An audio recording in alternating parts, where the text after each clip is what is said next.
Is already week number 9, which is sad but also thrilling because we know that we've made it all the way through this far in the season. Last week we went 5-0, which is fantastic. That's what we want to do every week, but it doesn't always work out. So here we are, week number 9. We've got one more week after this one. So, like I said, it's bittersweet. But here we are. We can look forward to next week and we can crush it this week.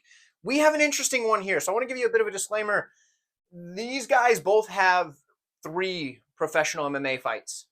So 6 total between the two of them, which is not a ton to go off of when you're looking at just their MMA. Now, there's 2 amateur fights for Massraf here, and I did have to dip into some of the kickboxing or for Vakhitov. So bear with me. This isn't the same style of breakdown I'd like to do, but when you have 3 fights on each side to go off of, and some of them just don't last very long, it's really tough. So bear with me, guys. There's only so much I can get from, watching a couple of minutes of footage on a person. So that's where we're at. But in this matchup, Artem Vakhitov takes on Islem Masraf. Massraf, I think is how you say it. Massraf. We're going to go with Massraf. Anyway, Massraf, you know him from that PFL Europe fight where it lasted like 10 seconds and it almost looks fake, where his opponent just walks out like this and then just gets kicked in the head and the fight's over. It's super weird. So one of his 3 fights lasts 10 seconds where the opponent just kind of walks out and lets himself get kicked in the head, and that's it. Literally the only strike thrown is that head kick. That's it. I guess there might have been one follow-up strike on the ground. I don't remember, but the head kick's all that mattered. That was it. He was done by then. But yeah, so, right? That one, you can just kind of throw that one out. I mean, well, we know we can head kick somebody, I guess, so there's that. But yeah, bear with me, okay? I'm doing what I can with what we got. From the fights that I've seen and what I do know about Massraf here, good striker. He does have pretty good head movement. I like that. The power's obviously there. He has pretty good volume when he's throwing, and he can kick to all levels. You see him throw in these 3 fights. We've seen him throw kicks to legs, body, and head. But he does get a bit wild at times. When he's in there exchanging, throwing punches and stuff, he'll start to swing some wild punches. But I do think overall he's a pretty good striker. Grappling, from the little bit we've seen, does have good ground and pound, and his sweeps are there. That's a good thing for, I guess. Something I want to mention. This is at heavyweight, and it was originally scheduled at light heavyweight, and it had been moved up to heavyweight now. So that's weird. But either way, for guys this size, it is nice to see that they have some sweeps. So I do like that. Now, when we look at the other side, Artem Vakhitov. Now, you know of him as a kickboxer, if you're following that. I believe it was Glory is where he was kickboxing for. I don't follow kickboxing closely, so there's that. I just pretty much follow MMA. But I did go and watch some of his kickboxing because, well, there's not much to go on from his 3 MMA fights. Now, you look at that, you go 2-1. Why is he getting a shot here? That one loss, there's a bit of a caveat there.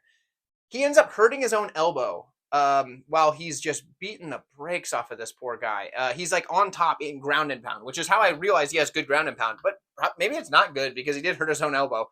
But he's beating this guy up from the top position, and he just like stops and he's like, "Yo, my elbow, whatever." I don't know what he did. I don't know what happened. It wasn't in English, so I don't know. I don't speak very many other languages. Actually, none really. So there you go. But his elbow was hurt. So what happened is he looks at the ref, and then apparently the fight's over. That's it. But he was winning the fight clearly. Like it wasn't like the loss wasn't. It was a loss, but you know what I mean. So bear with me there. Outside of that, he's looked very good, but he's beaten a couple of guys that aren't that great. His kickboxing fights though led me to believe that this dude is a very good kickboxer. His striking is very, very skilled. He kicks to all levels, power. He works the body extremely well with both punches and kicks. Very accurate. He can fight from either stance, which is impressive. He picks his shots really well, and he mixes a combination of combos and single shots, and he does that in a calculated fashion. If this fight stays on the feet, I have to assume that Artem Vakhitov is going to be the better fighter here, just for the fact that this dude is very, very skilled in the striking. But this is MMA. If this fight goes to the mat, things could change. We don't really see much of Vakhitov's grappling. Could it be good? Maybe, but we don't know. The only time we really seen it was when he was ground and pounding some dude and hurt his own elbow. So, I don't know. There's a lot of unknowns. Typically when there's a lot of unknowns, and you assume, but based on the name value, Vakhitov's going to be a big favorite. just pass. You don't have to bet it. Do I think Vakhitov's going to win? Yeah, absolutely I do. I think he's a better striker. I think that this fight, since it starts on the feet, I think he's going to be able to get it done. Massraf isn't bad on the feet, don't get me wrong, but he's going against a very high-level kickboxer. But we just don't know. Both guys have 3 fights. There's not much to go on. I warn you about this because somebody in the comments is going to be like, I tailed your bet and it lost. I'm not betting this fight. Stop it. Stop saying that stuff. You're dumb. It's your fault. This is your fault if you do that. I'm telling you right now, this is a risky one for the simple fact that we just don't know much. Now, do I think he wins? Yes, I've said that already, but I don't recommend betting on a guy that is 2-1 in his pro career with almost no MMA experience against a guy that's 3-0, and his last fight was a 10-second head kick knockout where his opponent just walked out and presented his head, didn't even try to put his hands up. So that's all I'm saying. But thank you guys for watching. The rant's over. Like this video if you've enjoyed that. If not, I understand why. But comment your pick below, and then check out the other videos in this playlist. There are a little bit more to go on, a little bit more to break down, and it should have already popped up on screen. So I will see you in one of those.